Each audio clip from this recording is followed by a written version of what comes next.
ने विकसित भारत 2047 के संकल्प को सशक्त बनाने के लिए VBG-RAM-G ग्रामीण रोजगार विधेयक पेश किया है। राज्यसभा सांसद डॉक्टर अनिल बुंडे के अनुसार इस कानून के तहत हर ग्रामीण गरीब परिवार को साल में 125 दिन रोजगार मिलेगा। वन क्षेत्रों में काम करने वाले अनुसूचित जनजातियों को अतिरिक्त 25 दिन का रोजगार मिलेगा। योजना में साप्ताहिक मजदूरी, रियल टाइम डेटा, GPS और AI आधारित निगरानी शामिल है, जिससे पारदर्शिता बढ़ेगी और फर्जीवाड़ा रोका जा सकेगा। बुआई और कटाई के मौसम में 60 दिन तक काम रोकने का निर्णय खेत मजदूरों के लिए अहम है। डॉक्टर बोंडे ने कहा कि यह विधेयक ग्रामीण भारत के सशक्तिकरण और गरीबी उन्मूलन में निर्णायक साबित होगा।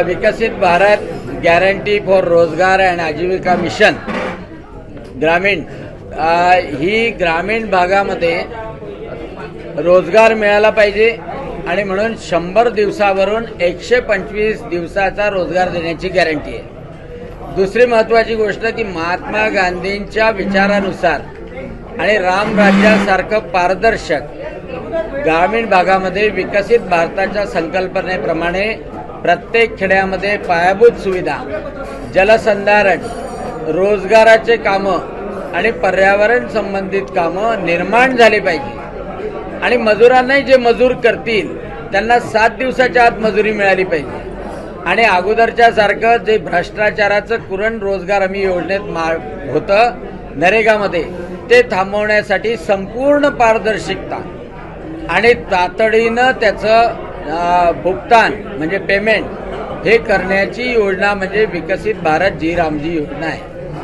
म्हणून अनेक लोक संभ्रम निर्माण करतील, परंतु राम राज्याप्रमाणे आणि महात्मा गांधीच्या प्रेरणेप्रमाणे ग्रामीण भाग विकसित करण्यासाठी आणि रोजगाराची गॅरंटी देण्यासाठीची योजना आहे।